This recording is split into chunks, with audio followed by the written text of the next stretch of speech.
And if you take a survey in America, if you ask people, hey, what is success? Their top things is going to be your job, how much you're making, your family and friends who you're surrounded with, what kind of property you own, and how much money you make. And I wanted to challenge you guys this morning that success is not a pursuit, okay? Success is not a pursuit. Success is not what you've done compared to what others have done, okay? Success is not saying, oh, because he reached 100, I'm going to reach 200. No, that's just called a rat race. And you're not in your lane. You're probably not doing what God has called you to do if that's your mentality. So success is not a pursuit. It's not comparing what you've done to what others have done, right? Success is comparing what you were created to do, okay?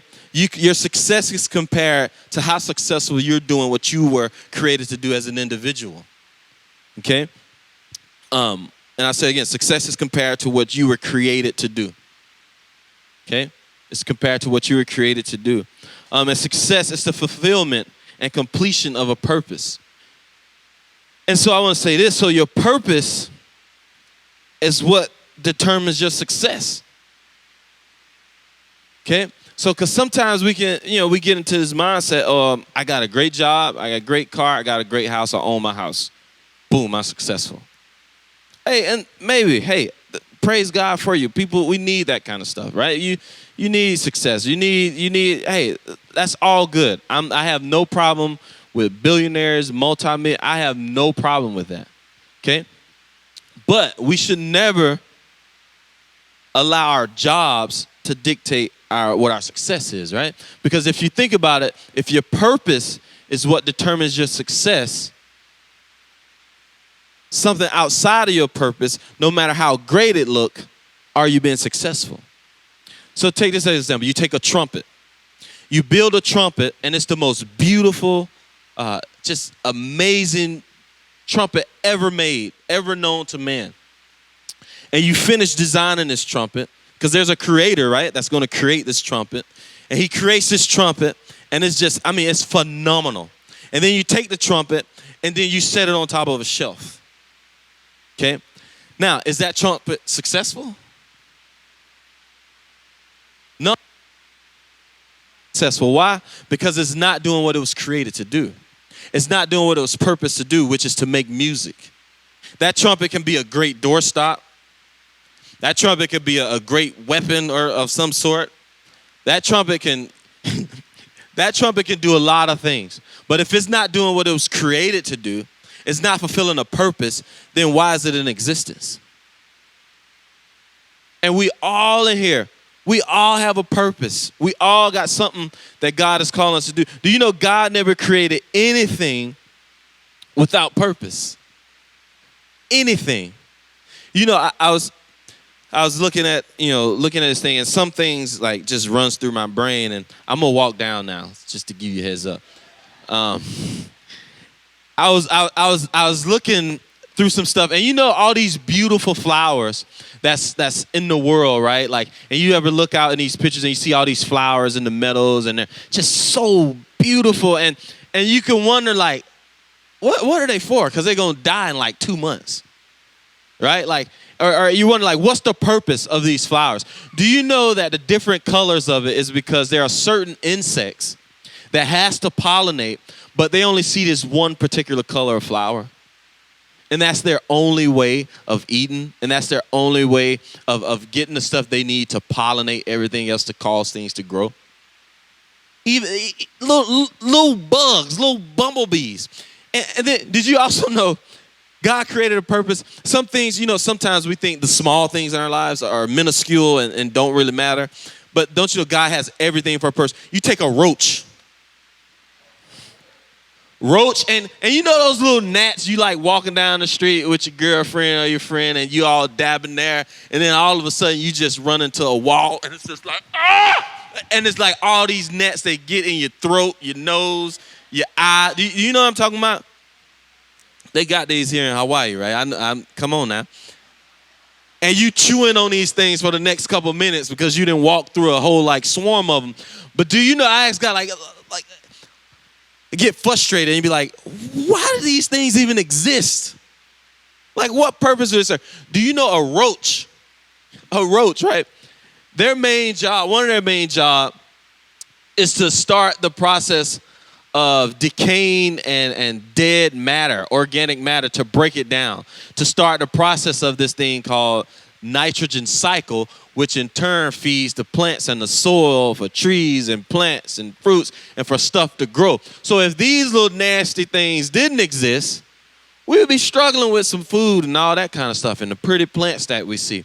And then also, did you know that they also do something with the dirt? If the roaches weren't there, there'd be so much dirt on earth, like more than what we see now, just everywhere, kind of out of control. So if God created a purpose for them little nasty things, I'm pretty sure he's created a purpose for all of us in this room. You know, and that's my goal today, to challenge us to figure out what's that purpose, what's that work, right? What is it that God has called us to, you know? And most people in life, and even in this room, and some of us are in stage, and if you look at it, are feeling like just depressed or not feeling worth. And most of that comes from not being and walking in what we were designed to walk in and what we were created for. And that's where a lot of that depression, a lot of that not feeling self-worth, a lot of that not feeling fulfilled, it's not because your job, and I'm going to talk about that a little later, but it's because maybe you're not in your work. Okay, so let me paint it this way. So Jesus, when he came, he said, I'm here to do the work of the Father and the works of the Father. Did you notice he never said he's here to do a job? He never said that. And then in Genesis 2:15, he told Adam, hey, I need you to work the garden. He's created it. I need you to work this, right? What does that word mean? That word means to become. To keep becoming. It's like a seed that's becoming a tree. It means to become. I need you to work the garden. I need you to do what I'm creating you to do. And Jesus, his job, have you ever thought about this? He didn't say job. Why? Because his job was a carpenter, right? That was his job. His work was to bring salvation, redemption, and to destroy the plans of the enemy. That was his work. And sometimes we can get the two mixed up, and it causes us all this frustration. It causes all this like, man, what am I even doing? Why do I even come to church? Why do I walk out in this Christian walk? 8 times out of 10, I believe, is because we don't know what our work is. Or we know what it is, but we're lumping it in with what we define as a job. And do you know that, like, some differences, I'm going to give you these differences, right, between the job and work, okay? And these are mine. You can come up with your own, but take it for what it's worth, yeah? Your job is what you were trained to do, okay? Your work is what you were born to do, okay? Your purpose, yeah? Your job is your career. Your work is your destiny. Let me say this again. Your job is your career. And I'm going to start, I got one more, but I want to bring something to life here. So your job is your career and your work is your destiny. Okay, so I work for a church. But if I didn't work for this church, I would still do the things that I know he's called me to. I would still sing. I would still connect with people. I would still write songs. I would still develop music, no matter what my job is. Because I feel like I know what God has called me to. I know the giftings that he's placed in me. I know what the things he's placed in me. I know what I'm supposed to do. I know every step, but I know what he's created me for. And even at the baseline, we all know that he said we're to make disciples, go into the world and make disciples of all men. We all know that's the baseline of where we're starting in our work. But then, you have people that are just, let's see. Brandon, I used him this morning, is a phenomenal administrator. Okay? I hate administration. Like, my nose immediately starts sweating when I have to do administrative stuff. Like, God knows, and that's why he sent that boy out, Brandon, because he's phenomenal in that stuff. And the reason I say that, he's functioning in his work. I'm functioning in my work, and we've come together on this church, at this church, on this team. Pastor Josh is a great communicator. Pastor Josh is a horrible administrator. Pastor Shannon is an amazing leader, amazing visionary. But there's certain pukas in her life that God has sent other people in to fill. Okay? Like Pastor Shannon is like, hey, we going to build a skyscraper tomorrow and finish it by 10 p.m. But God has brought people on our team like a Margaret and a Minister Maylani that's like, hey, Pastor Shannon, that's an amazing idea. And then you have somebody like a Pastor Andrew that comes in and is like, heck yeah, let's do it. And then somebody like me like, bro, all y'all need to pump your brakes because, but I say that because we all function high in what God has called us to do. And what's happening, not just here, we're coming, I love giving this as an example, right? Like these pukas, like my fingers represent people on your team, people in your life. And the spaces represent your weaknesses, yeah?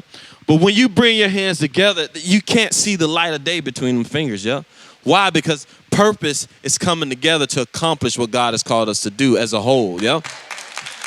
So that's how we function as teams. And I don't want to get away from what I'm talking about. Okay, so yeah, that wasn't even my notes, but praise Jesus that it came out, yo. So your job is your skill, okay? And your work is your gift, right? A gift that can't be taken from you, right? You were born to do this. You were created for a specific work and specific purposes. You were born for that. That innate ability is in you, right? And work is unveiling your purpose, manifesting in the gift you were created for. And you can make work your job, that is, if you're doing what you were born to do. And in this society, so much, we've been programmed to go get a job. I'm not saying don't have a job, don't, okay? But we've been programmed in this society, to be like, you need a job. Go get a job. Go get a job and then figure out what you're gonna do. But I would challenge all of us in here. I'm coming on back down because if it's dark, I'm dark, and then you know what happens if it's no light. It's the opposite effect. Opposite effect. I forgot what I was. Oh Jesus. Hey, so yeah. If we don't know like where he called us to, what he's called us to do, and if we take our job and we get in that thing and then we stay frustrated in it, I would say like this. If you're in a job and you're always wore out, you're always tired, I can guarantee you that's not your work. Okay? That's not your work. Now, I'm not saying go quit your job and do something foolish. Okay? What I am saying, don't ever allow your job to be tied to what your work is. Because think about it, Jesus never did that. Dude was a carpenter. Yet he saved the whole world to bring grace, salvation, redemption. But that was his work. It wasn't his job, right? His job. How else can I say this? Like, you need a job, and if that job is helping you get to your work, praise God. But if that job is keeping you from your work, evaluate it. Evaluate it. You know, I said this earlier. There was times when when Tish and so I double major in business management and marketing, and it had nothing to do with music, right? And there came a time where we were at a church, and when I say I know what my work is, let me preface it like this. I feel like God has given me a gift to connect with people. He's given me a gift for in the music arena, in the arts. And he's given me a gift to do that kind of stuff and to encourage. I have a heart to help raise up people past me, do stuff way back. I wish every musician on the stage play me under the rug. Like, just outdo me in singing, outdo me in everything. And I'm going to do everything in my strength to make sure that happens. Okay? Because that's here's another tidbit for you guys that's in your work.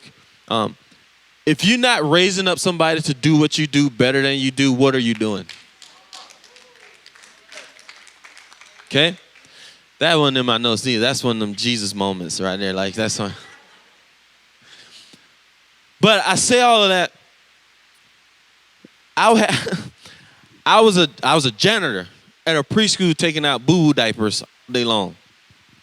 And then in the afternoon, I had to deal with these little teenagers that needed Jesus. All of them. Like, all of them needed Jesus. Them jokers was rugged. But I knew what God called me to. And I wasn't getting paid to lead worship. I wasn't getting paid to encourage people. I wasn't getting paid to ask people, hey, what is it that God's placed in your life and how can I help you reach that goal? I wasn't getting paid for that. And by staying faithful in my work, like, God put me in a room with multi-millionaires, people that's doing stuff that I can't even imagine. Like, I'm like, why am I in a room with these guys? Do you know that when you function in your work, the world will find you to solve problems? The world will find you to solve. Your job is just a stepping stone to where you got to be and what you got to do.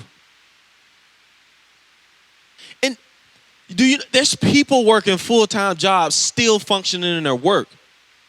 So I know I'm saying all this about a job, but don't ever say, I can't do this, I can't serve because I'm working too much.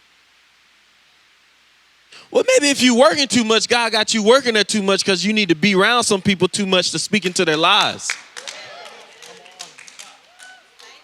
Do you see what I'm saying? Like, God, there's this innate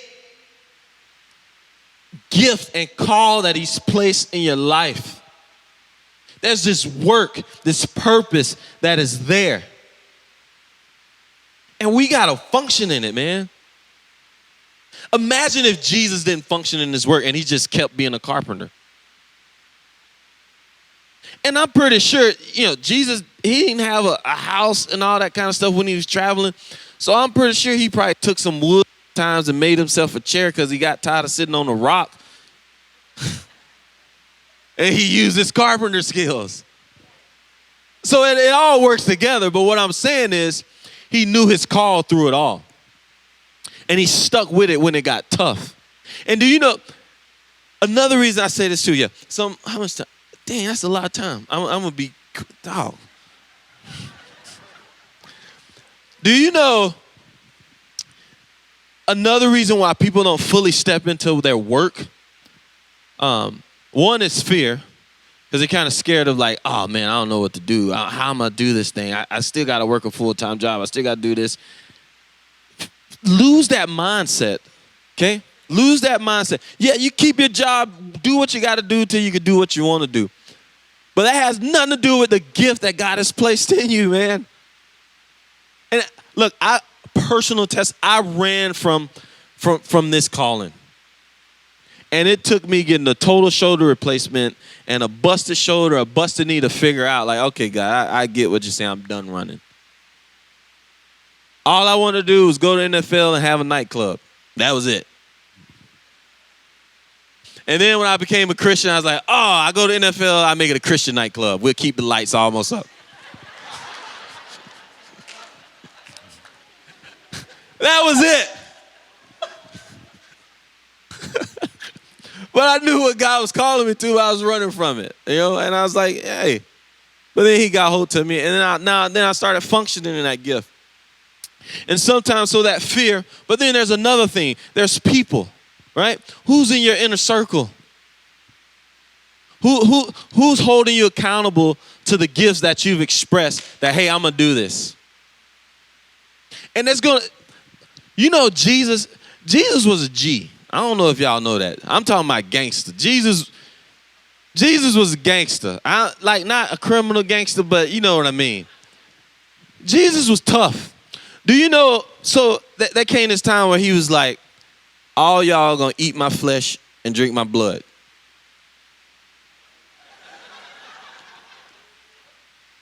You got to imagine, this is the first time these dudes hearing this, and it's like hundreds of people out there.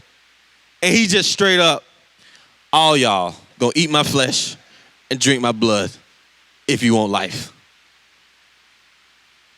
And then if you like, hold on, Jesus, that's a little freaky. Like you saying this, we're gonna eat your flesh.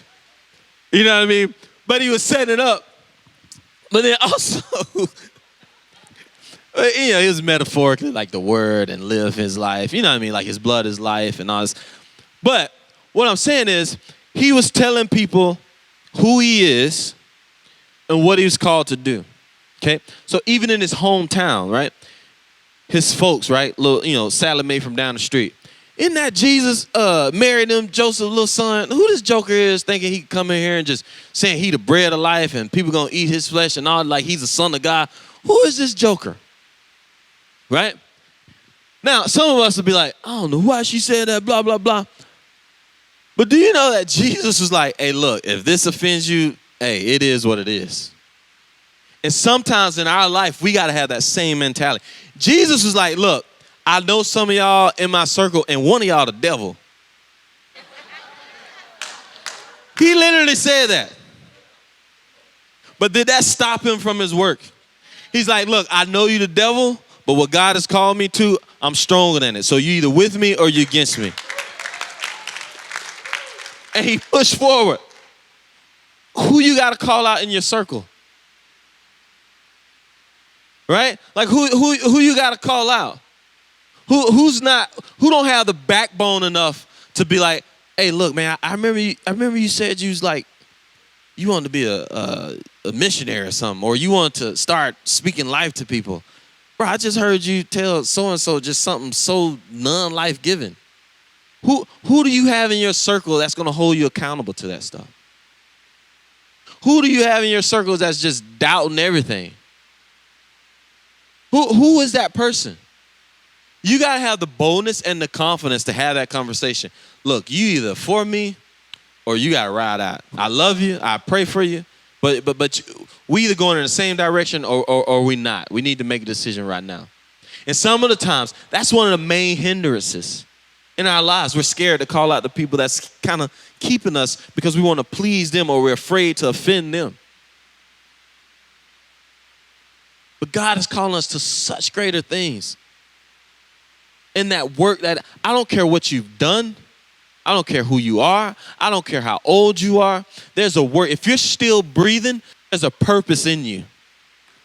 And there's works that need to be done.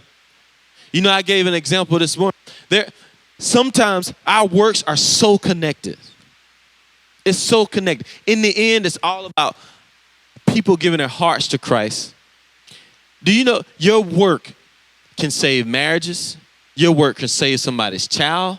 Your work can save somebody's mom, uncle, cousin, sister, a whole group of people. Your work is important. It's like words can't begin to express. If the God who created all of this tells you, hey, I got a plan for you. Let me put it into, take one of the smallest stars. I'm going to tell you how big this God is. That just like, I love this example. I say it all the time. Take the smallest star, right? One of the smallest stars in our galaxy. Let's imagine that's a golf ball. Okay? Let's imagine it's a golf ball. And you take that golf ball, and that golf ball represents Earth.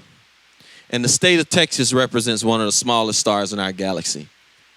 You take that golf ball and you fill up the whole state of Texas from border to border, 12 inches deep. That's how many times Earth fits in one of our smallest stars in this galaxy. Now, the God who says he placed the stars in place with his finger is the same God that comes to out of all the billion people on this earth and says, Connie, you know what? I got a plan for you, and I've placed some gifts in you.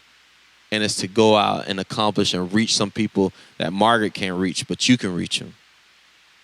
And I need you, because I've placed this in you, and I need you to step out into that. I need you to step off the mountain. I need you to fly. So will you do it? That's the God who has a personal investment in you, a personal interest in you, a personal interest in us. Because he's placed something particular in each and every person in this room to accomplish something, to reach somebody for his glory. And it's just mind-boggling to think about that. To know that he loves us that much. And that he's calling us to do something great. And when you're in your work, when you're functioning in that work, you don't get tired. Here's a great example. A bird, it never gets tired of flying until it's dead. It never gets tired of flying. Why? Because it's doing what it was created to do. When you're functioning in what you were created to do, time seems not to even exist.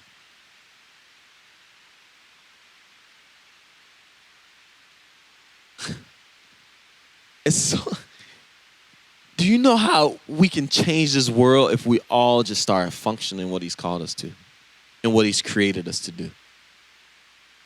I keep belaboring that point because it's one of the most important things ever. It's the most important thing, man, for us to do this and for us to walk in that calling.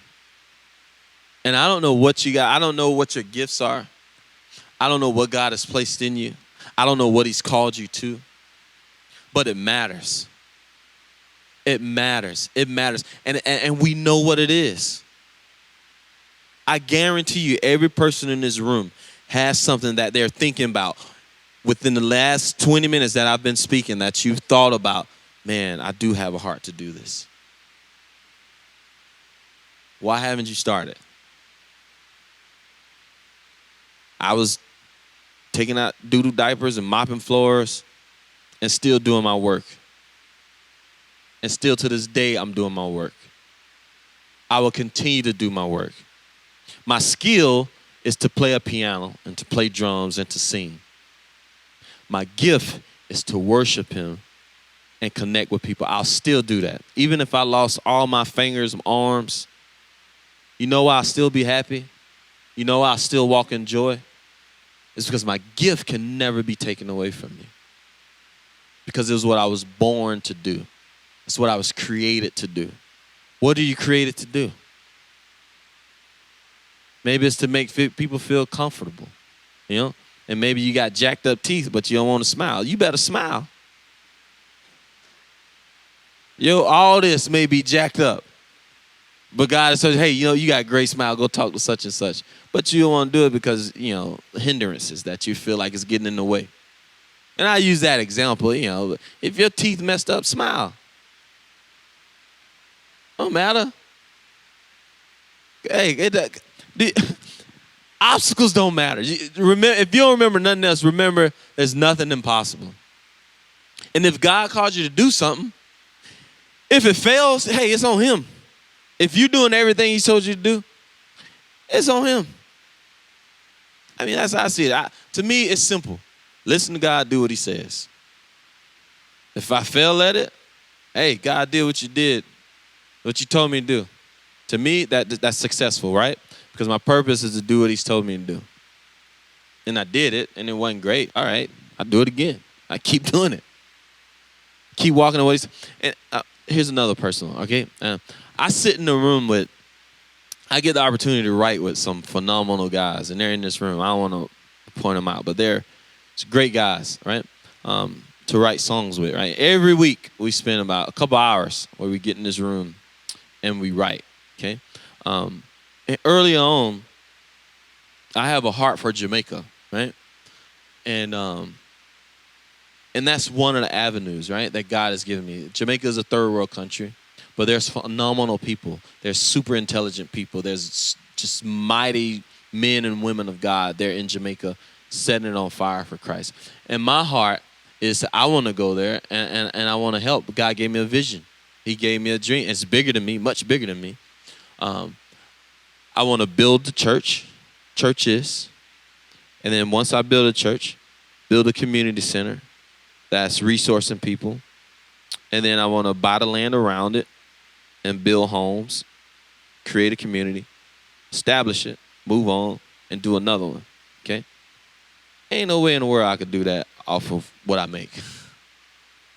But God has given me the ability to write and to sing. And I've told God, I've made a promise with him. Hey, anything I make, 50% of it is going straight to build this stuff. And do you know, I got my first royalty check for $2.72. Right? This is a while back.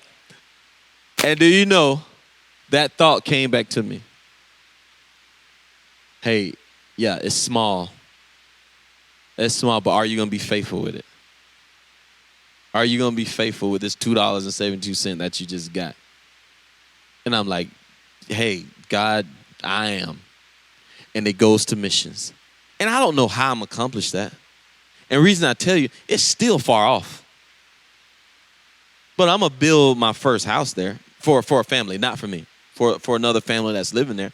I'm going to build that house. That goal is reachable. I'm going to build that house. But I'm like, God, you created this music ability in me, and I'm going to use it for your glory. And do you know, sometimes I can get discouraged and say, God, you've placed this vision in me, and this stuff ain't even taking off. So what am I to do? But I remind you, do you know Daniel? You know, we all talk about Daniel in the lion's den. This guy then interpreted his first dream till he's about in his 80s. But do you know, I guarantee you there was works along the way that he did to get to that moment. And I would say this too. Yeah, you have a big vision, but the Bible didn't say work. It said works. Okay?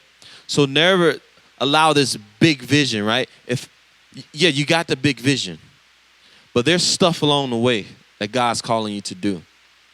And don't miss out on the works trying to get to one specific work. Because if you miss out here, this won't even matter because you're not developing what needs to be developed here in order to accomplish this. So there are works in your life. There's gifts in your life.